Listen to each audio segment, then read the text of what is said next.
Okay, well, last year, those of you who came, remember I gave my presentation from a hydrogen-powered Raspberry Pi. And this year, because we're in the Arcola Theatre, where Arcola Energy live on the top floor, which is the company that makes and provides fuel cells and fuel cell services, I thought, well, I can't show the hydrogen Pi again, because I've already done that. But last week, you may remember, the Pi Zero was launched. Remember the Pi Zero? Yeah. A whole week ago, a week and a day ago. A little tiny 4-pound computer. It was given away on the front of a magazine for the first time in living history. And I immediately thought, when I bought my copy, Pi Zero.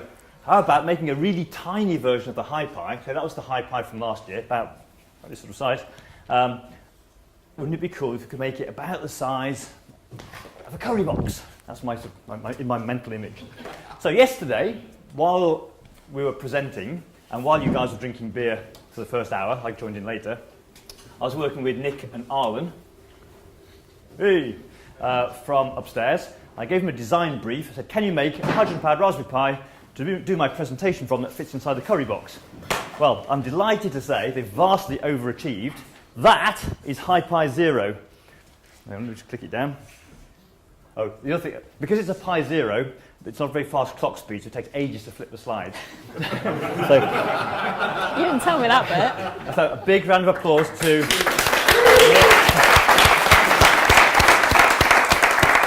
Nick Cripps and Arlen Harris from Arcola Energy, who built that yesterday. I kept going up to see how they're getting on. They were there with their soldering irons and hydrogen tubes and stuff.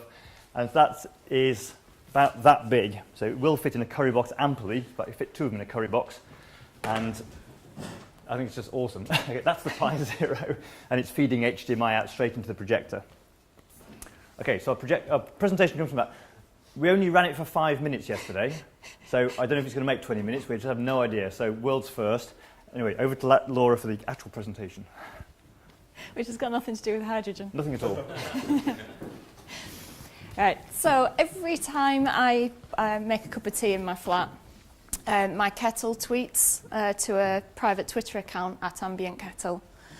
My mum follows this account. There you go. My mum follows this account, so every time I make a cup of tea in my flat, my Kettle tweets to my mum that I'm making a cup of tea. And it's not so that she can check I'm still alive. She doesn't phone up worried if I don't make a cup of tea. She doesn't send the police around or anything. It's not such an explicit thing as that. It just kind of gives a sense of connectedness because my mum and dad live 250 miles away. So I can't easily just pop round, have a cup of tea with them. So instead, they get this sort of sense that I'm having a cup of tea and they can sort of, you know, if they're having a cup of tea too, she sometimes even tweets me back just to sort of say, yeah, we're doing that too. And it's just that sort of really kind of simple kind of emotional connectedness. So where this idea came from? Well, a few years ago, my mum and I had Nabaz tag bunnies, which are sort of plastic internet-connected bunnies, like this big. They sit on the shelf, they have glowy lights on their tummies, and they have ears that waggle. Oh, sorry. Not that one. So we married our bunnies, and so the idea was that that's a bunny.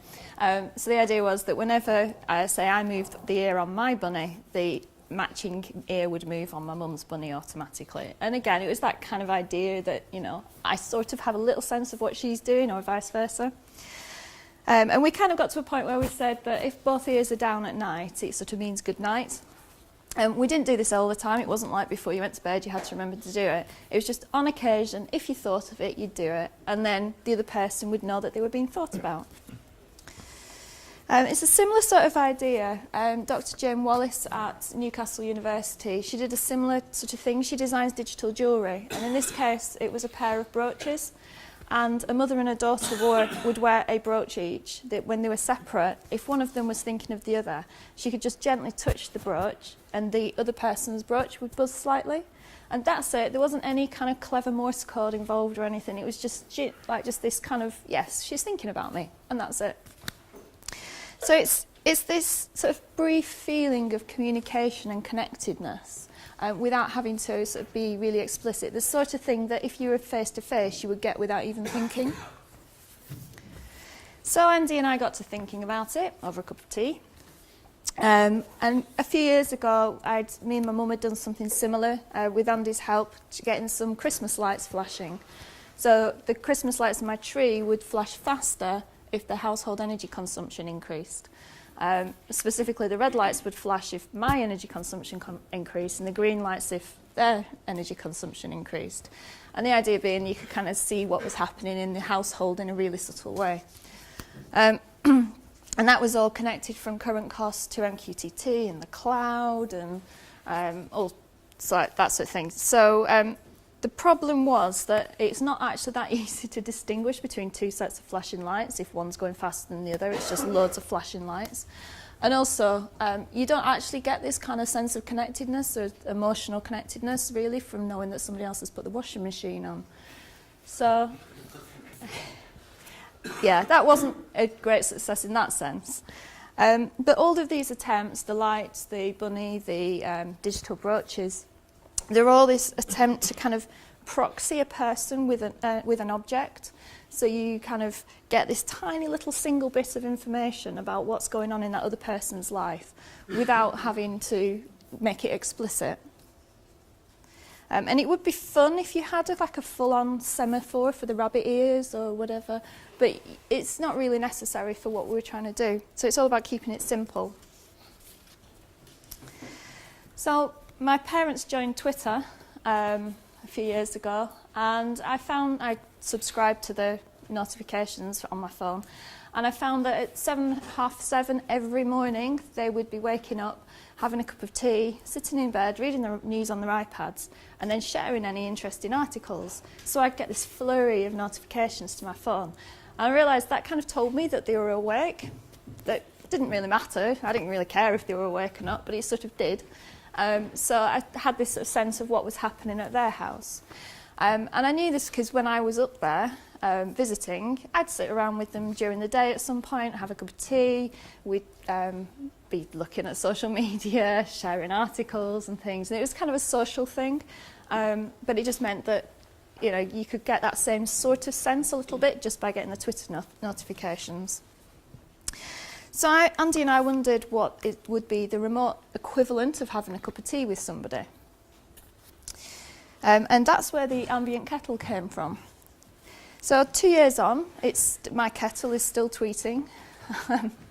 My mum still subscribes to it on Twitter. She's got a Windows 8 tile on her desktop telling her, and she doesn't always notice, but sometimes she'll see it and go, oh yeah, Laura's having a cup of tea. And even when she came to house sit for me in the summer, she was kind of amused because whenever she made a cup of tea at my house, then the kettle would tweet to tell her that Laura's kettle was making a cup of tea, and it just got a bit silly. But it was amusing. So about that sort of time, Alex DS was introducing the world to the Goodnight lamp. And that's a similar kind of idea, but physical. So you have a lamp, you give somebody else another lamp, and when you switch off your lamp, their lamp switches off as well. And again, it's that sort of subtle connectedness. You've got this sense of what's going on in the other person's life at a tiny, tiny little bit of information. So Andy started thinking about how we could go about making a physical kettle to represent the Ambient Kettle. So Andy had a PhD student he'd supervised at IBM, and she looked at how you could, she found a method of an approach of how to analyse the user experience of an object so that you can then recreate that user experience in different context. So Professor Alan Dix, who'd been my HCI tutor at Lancaster, he'd come up with a sort of approach whereby you identify what the surface features are of an object and also what the experienced effect is of using that object.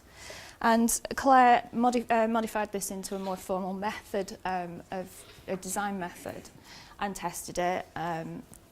And she called it TAPT, sort of tease apart and piece together. So you tease apart the user experience of the original kettle, say, and then you piece it back together again in a different context. And you're selective about the items that you actually put back in. So that you're selective about what bits of user experience and surface features you actually replicate in the new context. So what are the surface features and experienced effects of a kettle? So there's the obvious, the physical size gives you enough water for multiple cups. So you've got that, already got that aspect of it being sociable. You're not just making a cup for yourself, you make it for a group of people. The physical shape, obviously this is culturally dependent, but in the UK, most kettles now tend to be that kind of plastic jug shape. So it's familiar, it heats water. There are the noises, so when you first put the kettle on, it does a click to give feedback that it's actually starting to heat the water. And then you get a second click when it's stopped heating the water and you know that it's then boiled. You get bubbling and whooshing sounds, giving you feedback that your tea's getting closer. And some kettles, which is partly what inspired this, some kettles will change colour to indicate as you go that the water's heating up. Things like a kettle just works anyway, you don't have to configure it. There's a thick cable, provides power to the kettle, and it uses a lot of energy in a short time, which is kind of useful for our purposes. Thank you.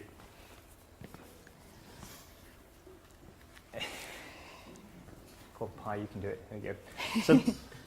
So I was thinking about these surface features, and I wanted to get something working really quickly. So to me, the quintessence of a kettle was the click sound and the colour change. So I got one of these Breville colour change kettles, so I was particularly fascinated by that. So very first instantiation was a Blink 1, which is a USB multicoloured device, and plugged into my laptop, and a little Perl script which subscribed to the kettle feed of watts and played the click, did the colour change from blue through purple up to red, and then did another click, and that was it. So I had my system linked up to my parents' house, which is when my mum and dad were making a cup of tea. I was not particularly interested when Laura was making a cup of tea, and believe me. And it was quite cool because it was portable, so it was at work with me all the time. So when they came in the middle of the afternoon and the thing would click, and go, oh, mum and dad are having a cup of tea, that's really cool. But I had to keep sort of shutting it down and pulling the blink out whenever I had to put my laptop away. So that kind of, to me, proved that we're actually onto something. There's something quite cool going on here. So the next variation was to take it home. Now this is my home Viglin. Remember the Viglin MPC? That'll be a Raspberry Pi these days, but that's my home hub.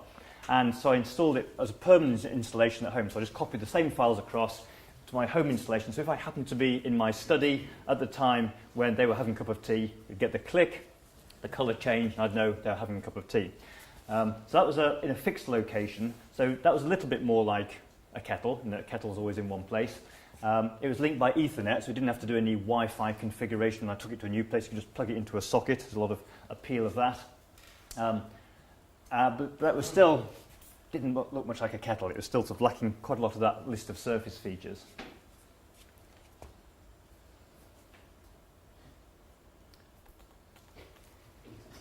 I'll sort of guess the timing and second guess it. So the next version went really to town. So this was, I wanted to make it more like an actual appliance, so more like a thing that, like a kettle would go somewhere.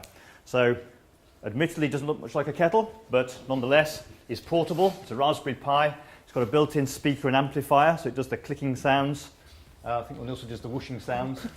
And it's got the multicoloured orb on top, like a sort of scorpion coming over it. And you can put that down somewhere, plug the Ethernet into your router, and this is a mobile representation of a kettle. And this works pretty well, because if you're in the sitting room at night, you can put it on the mantelpiece. If you go to a friend's house, you can plug it in, just plug this into your router, please. And I know when my mum and dad are having cups of tea. And it's that moment of ambient connectedness. I might text them, I might phone them, knowing that they're sitting down and in the house, which is quite unusual for them, because they're normally on holiday. Actually, it tells me when they come back from holiday, which is quite cool. So they always have a cup of tea when they come back from holiday. So if they arrive back from the airport, kettle goes. I know that they're back safely, so it's a good time to give them a call or just text them and say, "I see you back." So that one does the boiling. That one does do the boiling sound. So we're getting closer to this notion of something that's a bit like a kettle.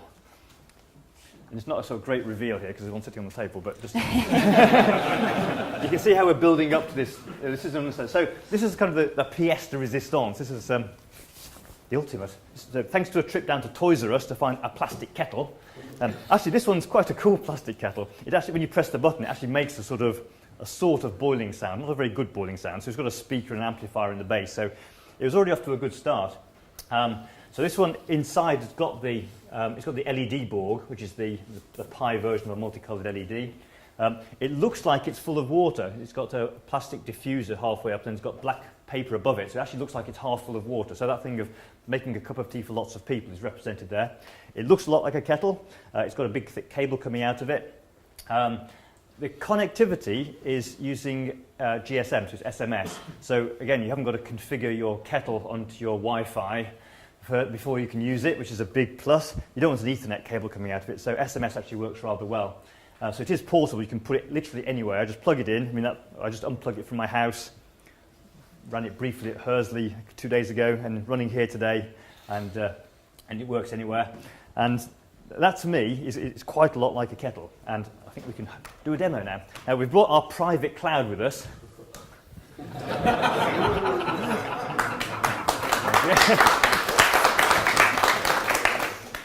Thank you very much.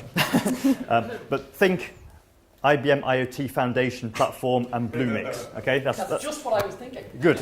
Glad you were thinking that. So I couldn't rely on the connectivity here before we came, so we brought our own private cloud. That was the gist of it. So in my parents' house, there's a kettle plugged into a current cost energy monitor, an IAM, individual appliance monitor, that sends data wirelessly through the C2 protocol. So it's a proprietary 433 megahertz link to the base station, the hub, which is plugged into broadband. It sends MQTT up to IBM's IoT Foundation platform in the cloud. That feeds into... Oh, wait a minute, I've got another slide about this. Hang on a minute. I could be showing you the slide.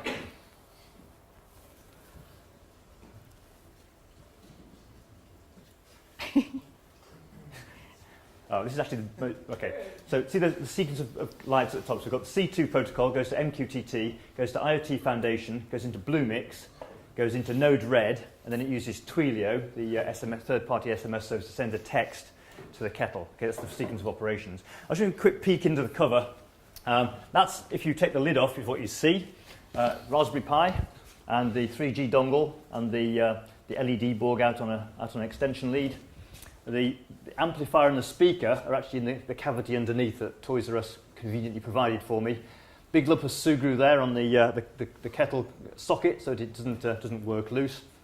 And because I wasn't quite sure what the right experience was, I made it so that the words in the text tell it how to behave. So you've got things like click and boil and cycle, and I've got someone's phoning me. That's typical, isn't it? So depending on what sounds you send it, what words you send it, it'll do different things. It'll do the click bit, it'll do the colour change thing, and do this and so on. And inside on that Raspberry Pi, there's Node-RED running, obviously, which tells it exactly what sequence of operations to do. So let's give it a try. So my parents turn on their kettle. The data goes through the C2, into the hub, through MQTT, into IoT Foundation, into Bluemix, into Node-RED, through SMS, and hopefully it'll be quiet.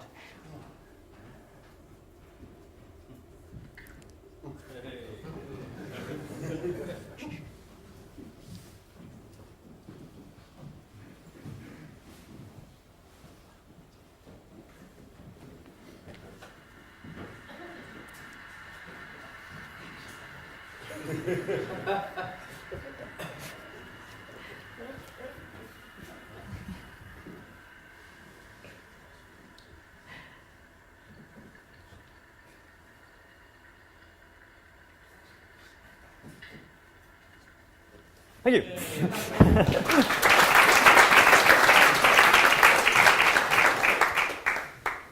Oh, go to the next slide. Oh, wrong way, sorry. Yeah. Sorry, Pi, I'm going to render the slides again.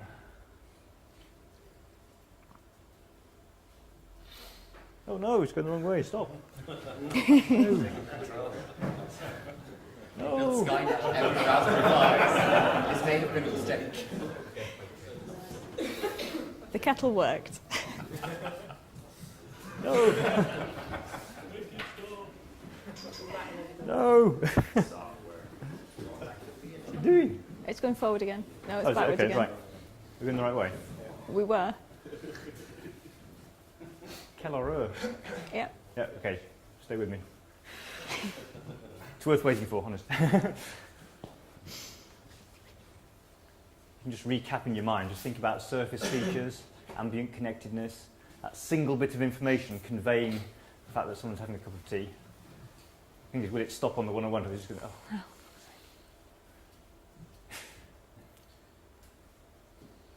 It really does have a mind of its own. Stop pressing buttons.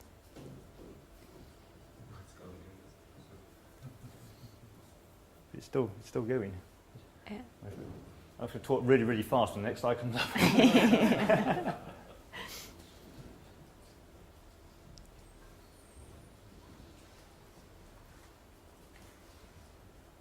IBM going to start mass producing these? I don't think IBM is, no. What, the kettles? But do you think there'd be demand for them if I made it? Okay, good. Okay, I'm going to pretend I think the slides aren't going to come down. So the question is, what happened? Where does it go next? So one of the big things I learned from this was that it's a bit too big. Although it's small, it's a bit too big, and it doesn't really, because there aren't many occasions when I'm in my study and my parents are having a cup of tea. It's a very, very small intersection of times. It doesn't really justify the real estate on my shelf. Apart from that, it's great. I mean, I absolutely love it. So I started thinking about where we go next, and it just happened to coincide with when I got a 3D printer. So what I've done is designed a kettle with my 3D printer and printed it in translucent filament, and I can make this as big or little as I want. So I can do some user feedback experiments to see whether that's the right size. And the idea is that if you put a LED in the bottom of this, it glows. Yeah, try and tame the beast, Laura. Thank you. Glows nice and brightly. So I don't know if that's the right size. I think it might be a bit too small. And where do the electronics go? It might go in a base. Maybe we can put an ESP8266 inside it with a PWM driving the thing. That would be on Wi-Fi. So I don't know if we can get a tiny GSM module maybe. I don't know. Open to ideas and thoughts now. But I think that's probably a bit too small, that one. But the final thought comes from my parents, again, are really into dolls' houses. And they have a room with dolls' houses in it. And they, so to me there's a really interesting thing between the 1/12 scale world and the real world, particularly when you look at time as well. So you can actually imagine a day in the life of my house playing through in a doll's house. And it occurred to me, why don't we put an ambient kettle into the doll's house? So, changing the parameters on my 3D printer, I printed a 1/12 scale kettle. And if we put give it some juice. Oh. It does actually glow. There we go. So when they boil their kettle, 30 seconds later, the real kettle in their little doll's house kitchen will boil as well. Okay, so that's ambient connectedness, the single bit of information that's transferred from one person to another, giving that sort of sense of intimacy or connection. There's the surface features for tease it apart and piece together for decomposing a user experience. And then there's the physicality of making this real as an ambient kettle. Thank you very much indeed.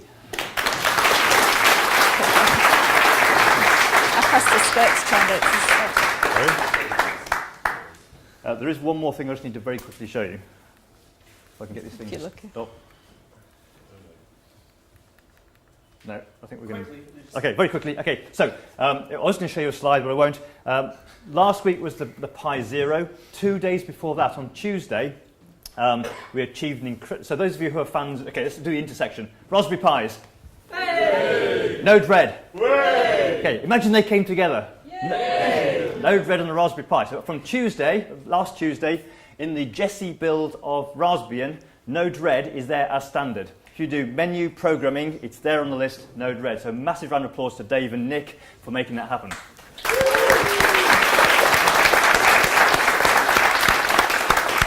So we are now actually going to take over the world. Thank you very much.